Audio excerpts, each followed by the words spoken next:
Historical Society, and we welcome you to this event here at the schoolhouse. I thought I'd spend about 3 or 4 minutes just talking a little bit about the schoolhouse before I introduce our executive director. This building was not originally located here. For those of you who are not aware, at the intersection, maybe a couple of 100 yards just south, the northeast intersection of Fisher Road and 9H, that's where the building was. That's where Jesse Merwin taught school. My father attended grade school here in this building, as did several of my aunts and uncles.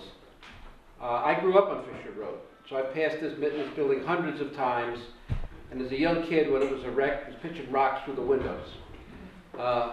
Then around 1950, when this was a term, historic preservation was not a term anyone had ever heard of before, my aunt, Marion Peduzzi, and a neighbor, Julia Fisher, who lived on Fisher Road. Fisher Road was named after the Fisher family, being the oldest family on the road.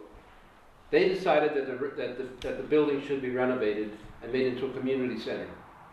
Well, this was unheard of. These were just two farm women.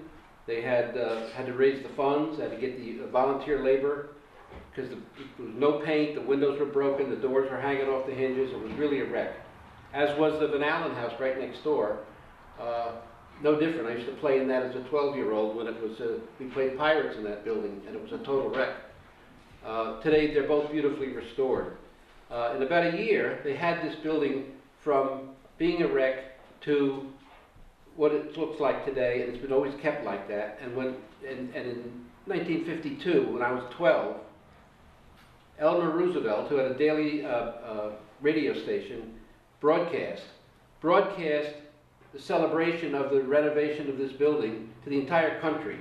And the next day on the front page of the Register Star, they had her picture leaving the broadcast after she had finished the broadcast in the building. And I'll put this on the table back here. And those of you who would like to see just how, must have been in the fall, I see everybody's wearing coats. But anyway, what I'd like to do is introduce our executive director, Laura Yarotsky, to come and present our program for you today. Thank you.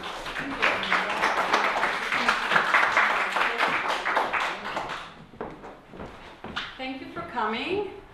For some of you may have been here as a 4th grader. Some of you, this is your first time. And we have some trustees here, and our president, Jim Guidera, is here. Hi, everybody. And our curator, Anna Thompson, is here. And our curatorial assistant, Kelly Smith, is here. And for the year, we finished the 4th grade tours for now. All the 4th graders in Columbia County are invited to come here as a school trip and learn about teaching before the digital age. Now, to tell you about the marker, which the New York Folklore Society awarded this house and this property, they vetted some information that we knew of why the school was named Ichabod Crane. There was the Merwin family, and Jesse Merwin was the first school teacher in these parts. And the very first school was at the location that Bob described to you, where the schoolhouse was, down the road. And it was a log cabin, and Jesse Merwin taught there. And he taught there for about 2 years. And he lived on a farm further away, but during the week, there was a Judge, Peter Van Ness, that lived in the mansion that's now Lindenwold, back that way. And during the week, because he taught Van Ness's children at the log cabin school down the road, he would stay with Van Ness in his house for a few days a week. And during that period, in 1808, Washington Irving, who knew Van Ness from from his family, from his brother, had come to visit the country from New York City and stayed at the Van Ness mansion and stayed in the same house with Jesse Merwin. So the two of them, after Jesse would get out of school from teaching in the afternoon, they would ride their horses, they would go fishing, and they stayed in touch with the correspondence for even 30 years later. And when Washington Irving went to visit his brother in England, afterwards, he wrote the story of Sleepy Hollow, and he remembered fondly the Hudson Valley and Columbia County, and he remembered the little schoolhouse, and he remembered the school teacher. They were both in their late 20s when they knew each other, and so they were young men, young intellectuals in rural Columbia County, and he thought of him when he wrote the character of Ichabod Crane. And as you see, we have a quote from the wall. Martin Van Buren has written in longhand his certification. Martin Van Buren was a friend of both Washington Irving and Jesse Merwin, and he knew them both well. We also have a letter from Washington Irving that he wrote to someone, which I'm going to read you really quickly. The only country acquaintance I've made here is a schoolmaster who teaches the neighboring children, pleasant, good-natured fellow with much native unimproved shrewdness and considerable humor, as he is a kind of inmate at Van Ness's, and we have become very great friends, and I found much entertainment in his conversation. And he wrote that in a letter that year, which was actually 1809, and sent it off to a friend. So I'm going to introduce to you now Robert Ian Mackenzie, the actor, who is going to read the description of Ichabod Crane from Washington Irving's words. And thank you for coming.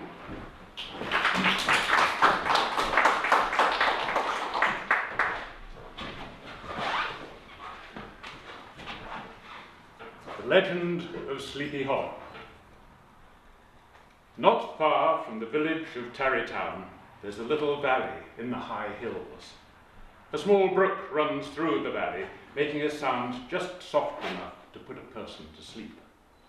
The whistle of a bird or the tapping of a woodpecker is almost the only noise ever heard. A dreamy feeling seems to hang over the land. Some say that there's a spell on the valley. It is true that the good people there often see strange sights and hear music and voices in the air. The valley is called Sleepy Hollow. In this peaceful spot, there lived for a while a man by the name of Ichabod Crane. He was a school teacher, and he looked more than a little like his name.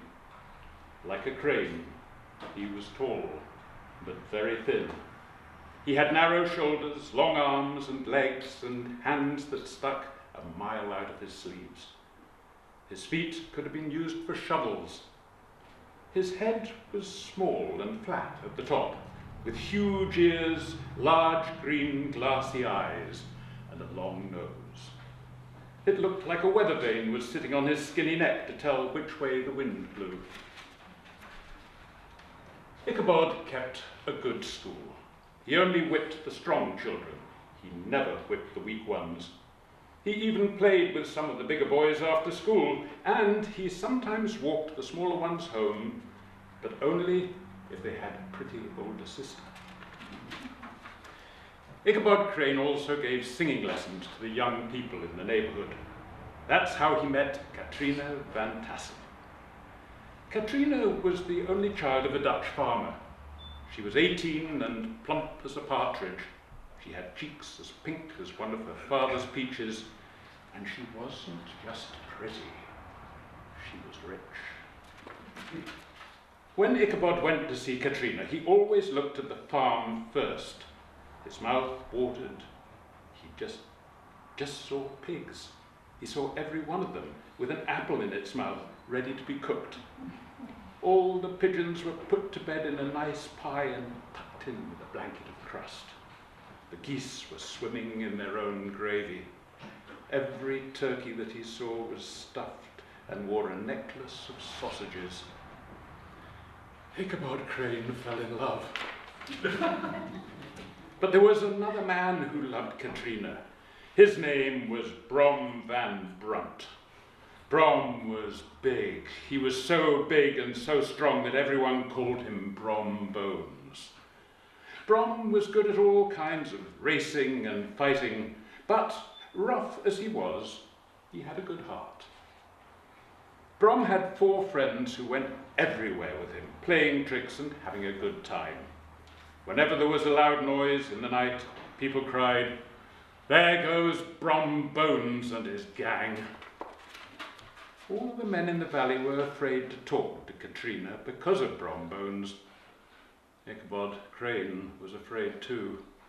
But he was smart.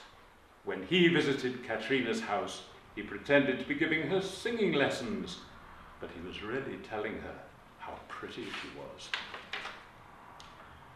Brom didn't like that. He wanted to fight with Ichabod, but Ichabod wouldn't fight with Brom. So Brom and his gang played tricks on the schoolteacher. They stopped up the chimney of his schoolhouse. So when he made a fire, the room filled with smoke. They broke in at night and turned the place upside down. And Brom taught his dog to sing like Ichabod. Then one day, Ichabod got a note inviting him to a party at Katrina's house. He let the children out of school early. Then he spent hours getting ready. Finally, he borrowed a horse from a farmer. He wanted to look like a brave knight when he rode up to the Van Tassel house. The horse was an old workhorse. There wasn't much in him anymore except meanness. He was thin and shaggy, with a head like a hammer. His mane and tail were tangled and full of sticks. One eye was blind, the other had the look of the devil in it. His name was Gunpowder. So, Ichabod rode Gunpowder to the party. Brom Bones came too on his fine black horse, Daredevil. Ichabod danced every dance with Katrina because he was such a good dancer. Brom Bones sat in a corner by himself. When the dancing ended, people started telling stories, ghost stories. Ichabod listened to them all, and Ichabod believed them. That was one of the things about Ichabod Crane. He believed in ghosts. Most of the stories were about a ghost who rode a horse across the valley, a ghost without a head. Everyone in Sleepy Hollow knew about the ghost, and some of them said they'd seen him. They said that he was a soldier whose head was carried away by a cannonball. His body, they said, was buried in the churchyard. The ghost rode out every night looking for his head. In the morning, he rode back to the church. He was known at all the country firesides as the Headless Horseman of Sleepy Hollow. It was a very witching time of night when Ichabod started for home. All of the ghost stories came into his head. The night grew darker and darker. The stars seemed to go deeper into the sky. Sometimes the clouds hid them from his sight. Ichabod had never felt so alone. Suddenly, he saw something huge and dark in the shadows. Huge and dark and very, very scary. As Gunpowder slowly moved closer, Ichabod saw that the thing was a man on a black horse. As Ichabod passed him, he started riding behind Ichabod, but he didn't speak. There was something awful about his silence. Suddenly, the moon came out from behind a cloud. Ichabod saw the man clearly. He had no head. Ichabod kicked Gunpowder to make him go faster. Gunpowder dashed away through thick and thin, stones flying and sparks flashing. Ichabod couldn't stop him. Ichabod's clothes flapped in the air. The headless rider stayed right behind him. His head was tucked beneath his arm. All Ichabod could think of was getting to the churchyard. That was the ghost's home.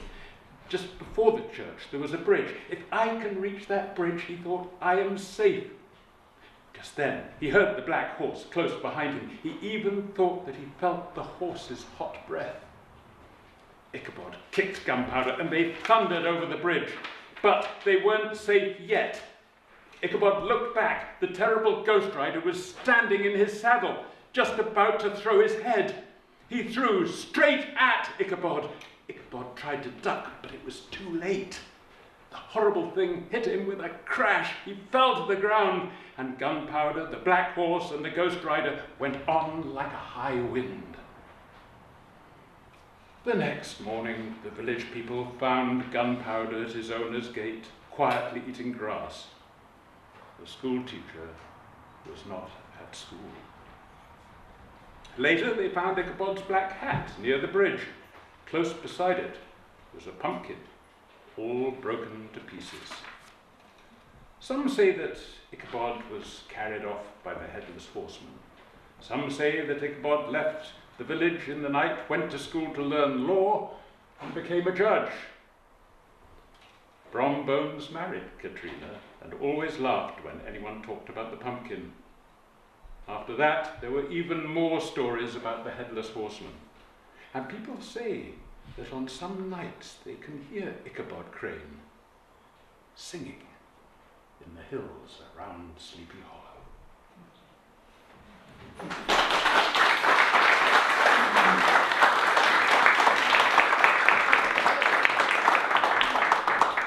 It's warm in here. It is warm in here. We will have air conditioning this summer if you bring visitors back. It will be installed shortly. I also wanted to thank the Norman Rockwell Museum and the Norman Rockwell Family Foundation for generously offering us the copyright for the use of the painting by Ichabod Crane from 1938 for a cutout.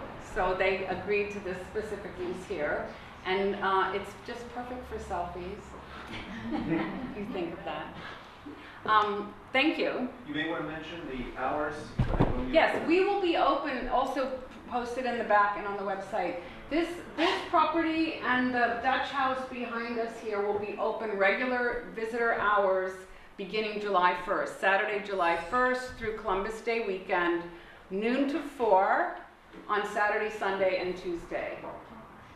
So coming up soon. So today is just a special day for this building, for the dedication. Thanks. Thank you.